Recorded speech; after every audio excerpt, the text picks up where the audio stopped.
Hello everyone, तो आप सभी का स्वागत है हमारे डे 4 के important topics and important questions की सीरीज में। तो फ्रेंड्स आ जाओ, हम डिस्कस करने वाले हैं रेक्टिफिकेशन ऑफ एरर्स के कुछ इंपॉर्टेंट कॉन्सेप्ट्स। अगर किसी भी स्टूडेंट्स ने रेक्टिफिकेशन ऑफ एरर चैप्टर अभी तक नहीं किया या किसी भी प्रकार का कोई कंफ्यूजन है, बेटा तू ये 10 मिनट की वीडियो समझ ले, तू पूरा रेक्टिफिकेशन ऑफ एरर्स क्रक्स तुम्हारे हाथ में होगा। ठीक है, तो लेट्स गेट स्टार्टेड नाउ। हमने बोला रेक्टिफिकेशन ऑफ एरर्स। कुछ गलतियां हो जाती हैं जब हम अपने फाइनेंशियल्स प्रिपेयर कर रहे होते हैं, जैसे कि मैं अपनी प्रॉफिट एंड लॉस स्टेटमेंट बना रही हूं, तो हुआ क्या, हम कई बार कई चीजों को रिकॉर्ड करना भूल गए, है ना। हमारा प्रोसेस कैसे चलता है, हमारा प्रोसेस चलता है ना अकाउंटिंग साइकिल, जहां पर हम रिकॉर्डिंग से स्टार्ट करते हैं। हम सबसे पहले ट्रांजैक्शंस को रिकॉर्ड करते हैं फर्स्ट, सेकंड हम उसको क्लासिफाई करते हैं, फिर क्या करते हैं बेटा, क्लासिफाई करते हैं, रिकॉर्डिंग, क्लासिफाइंग, समराइजिंग करते हैं, और फिर क्या करते हैं, summarising and then interpretation of result करते हैं। अब हो क्या रहा है ये समझते हैं, ठीक है, हो क्या रहा है ये समझते हैं। जब मैं रिकॉर्डिंग करती हूँ, जब मैं ट्रांजैक्शंस को रिकॉर्ड करती हूँ, तो आप कहाँ कहाँ पर अपने ट्रांजैक्शंस को रिकॉर्ड कर सकते हो। मैम जर्नल बुक में कर सकते हैं, कैश बुक में कर सकते हैं, आप सब्सिडरी बुक्स में रिकॉर्ड कर सकते हो, राइट। इन बुक्स में आप रिकॉर्ड कर सकते हो। क्लासिफिकेशन में हम क्या करते हैं, क्लासिफिकेशन में हम लेजर्स प्रिपेयर करते हैं, करेक्ट, ये बात तो सबको पता है, ठीक है। समराइजिंग में क्या करते हैं, समराइजिंग में हम ट्रायल बैलेंस बनाते हैं, ट्रायल बैलेंस, और इसी ट्रायल बैलेंस की हेल्प से इंटरप्रिटेशन ऑफ रिजल्ट्स, बोले तो प्रॉफिट एंड लॉस और बैलेंस शीट बनाया जाता है। True, thumbs up, very very good. अब बड़े ध्यान से सुनना बच्चा, अब जो मेरे पास रेक्टिफिकेशन ऑफ एरर्स आ रहा है, ये हम 3 स्टेजेस में करते हैं। हुआ क्या, आपने किसी से परचेजेस करी, ठीक है, आपने किसी से बोलते हैं आपने परी से परचेज करके आए, आप गुड्स परी से परचेज करके आए, आपने इस पूरी की पूरी ट्रांजेक्शन को अपने बुक्स में रिकॉर्ड करना ही भूल गए, बुक्स में रिकॉर्ड ही नहीं करी, ठीक है। और ये बात आपको पता चल जाती है, यहां पर ट्रायल बैलेंस बना रहे हैं, तो या तो ये बात पता चल जाती है, ये इसको बोला जाता है स्टेज नंबर फर्स्ट। मतलब टीबी बनाने से पहले पहले ही, साहब टीबी बनाने से पहले पहले ही आपके पास कुछ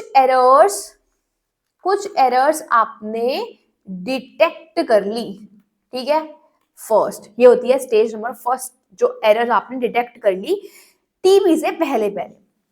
कुछ होती है जो कि आप स्टेज नंबर 2, जैसे स्टेज नंबर 2 यहां पर डिटेक्ट करते हो।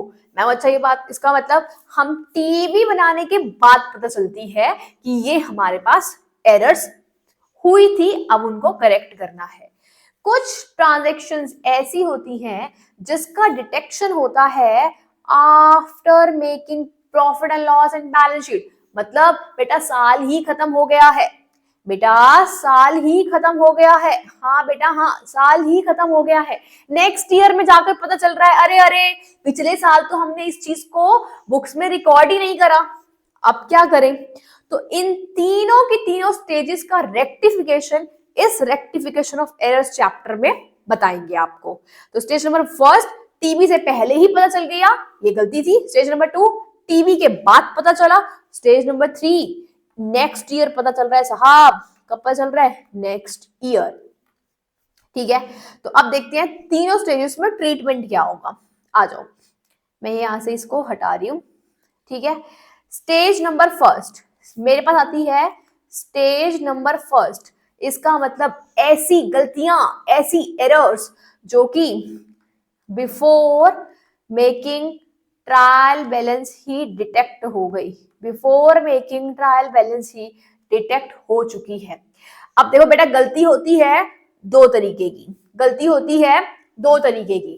कैसी कैसी गलती, देखो जैसे मैंने बोला आप परचेज करके आए परी से, लेकिन इस पूरी की पूरी ट्रांजेक्शन को आपने बुक्स में रिकॉर्ड नहीं करा। अब इस गलती को बोलते हैं डुअल साइडेड एरर्स। क्यों? क्योंकि जब आप परचेजेस अकाउंट भी नहीं आपने डेबिट करा और आपने परी का अकाउंट भी क्रेडिट नहीं करा है, फुल ट्रांजैक्शन आपने मिस कर दी। तो यहां पर सॉल्यूशन क्या है? सॉल्यूशन है यहां पर हम प्रॉपर नॉर्मल जैसे जर्नल एंट्री पास करते हैं वैसे जर्नल एंट्री पास करेंगे। तो मैम इस केस में तो हो जाएगी परचेजेस अकाउंट डेबिट टू परी। एब्सोल्युटली करेक्ट, ठीक है, बिल्कुल सही बात है। फिर आती है दूसरी तरीके की एरर जिसको बोलते हैं सिंगल साइडेड एरर्स। मैम ये कौन सी एरर्स होती हैं? बेटा ये वो गलतियां होती हैं जो कि एक खाते में गलती है, जैसे कि आप परी से परचेज कर आए, लेकिन क्वेश्चन बोल रहा है कि आपने परी के अकाउंट में तो उसको ठीक से पोस्ट कर दिया, लेकिन परचेजेस बुक को आपने एंट्री नहीं पहुंचाई है। गलती कैसी है? एक वन साइडेड एरर, ठीक है। तो परचेजेस टू परी, अगर पूरी की पूरी ट्रांजेक्शन खत्म कर दी भैया, रिकॉर्ड करना ही भूल गए, तो डुअल साइडेड एरर है। गलती परचेजेस में भी हुई है, परी में भी हुई है। सेकंड आता है सिंगल साइडेड एरर जिसमें परचेजेस को ही सिर्फ आपने रिकॉर्ड नहीं करा। तो मैम इस केस का सॉल्यूशन क्या होगा? बेटा इस केस के सॉल्यूशन में आपको क्या रेक्टिफिकेशन स्टेटमेंट पास करना होगा, ठीक है। इस केस में आपको रेक्टिफिकेशन स्टेटमेंट पास करना होगा। मैम वो कैसे पास करते हैं? अब परचेजेस अकाउंट डेबिट करना था, लेकिन किससे करूं? परी को तो क्रेडिट कर नहीं सकती क्योंकि परी का तो ऑलरेडी अकाउंट क्रेडिट हो चुका है। तो एंट्री आएगी परचेजेस अकाउंट डेबिट। तो आप यहां पर एंट्री करोगे टू अंडरकास्ट परचेजेस अकाउंट, ठीक है जी। क्योंकि मैं यहां पर टू किसको नहीं कर सकती? परी को नहीं कर सकती, तो यहां पर हम to undercast purchases account credit करेंगे। मेरी this is single sided errors का रेक्टिफिकेशन। मैम यहां जर्नल एंट्री नहीं होगी क्या? Answer is no, dual side में ही जर्नल एंट्री होती है। सिंगल साइडेड एरर्स जो कि टीबी से पहले डिडक्ट करी जाती हैं, वहां आप सिर्फ और सिर्फ रेक्टिफिकेशन स्टेटमेंट, सिर्फ यही आपका आंसर होने वाला है। I hope I am clear, ठीक है। नेक्स्ट आता है मेरे पास स्टेज 2 का एरर बचा। स्टेज 2 का एरर, स्टेज 2 का एरर क्या कहता है? कहां हुआ था स्टेज 2 का एरर? बोलो बोलो बेटा बोलो। Madam after making TV, after making trial balance हुआ था, ठीक है। अब यहां क्या करें? यहां पर भी सेम आता है dual sided error, purchases to परी। भैया तूने रिकॉर्ड ही नहीं करी, तो कुछ नहीं, रिकॉर्ड नहीं करी तो इसका सॉल्यूशन क्या है? सेम जो यहां सॉल्यूशन था, सिंपल सिंपल जर्नल एंट्री पास करो और बात करो खत्म, ठीक है। आपने पास कर दी जर्नल एंट्री। सेकंड मैंने बोला अगर सिंगल साइडेड एरर है, अब यहां क्या करूं? टीवी के बाद पता चला है, टीवी के बाद पता चला है। आप मुझे एक बात बताओ, जब आप टीवी बनाते हो तो टीवी का आपको डेबिट और क्रेडिट दोनों बैलेंस इक्वल करने होते हैं, राइट।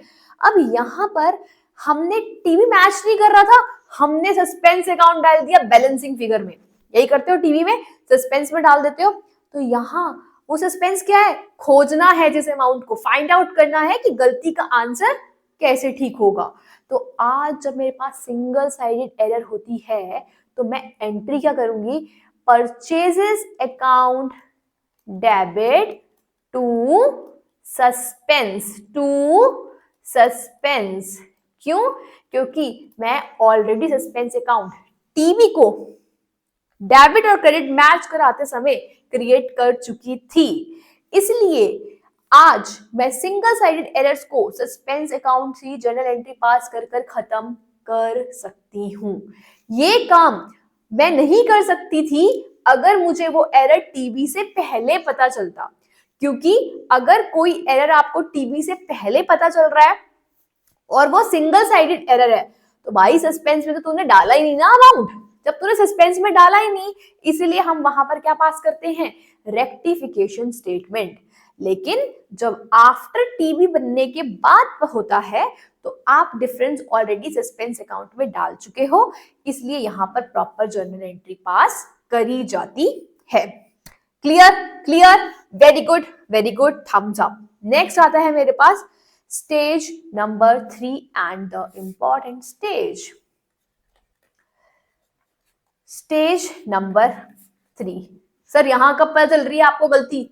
अगले साल। कब पता चल रही है? अगले साल पता चल रही है। मैम यहां पर क्या डिफरेंस है? यहां पर नेक्स्ट ईयर डिडक्शन हो रहा है, एरर का डिटेक्शन नेक्स्ट ईयर हो रहा है। ओके, अब करें क्या भाई? अगर डुअल साइडेड एरर है, सेम परचेजेस टू परी, आप यहां पर पास कर दोगे क्या, जर्नल एंट्री। ठीक है, अभी एक इसमें ट्विस्ट है, अभी बताऊंगी। ठीक है, ट्विस्ट है यहाँ स्टेज 3 में। ठीक, और बेटा अगर तुझे पता चल रहा है नेक्स्ट ईयर जो कि है सिंगल साइडेड एरर, तो क्या करेंगे?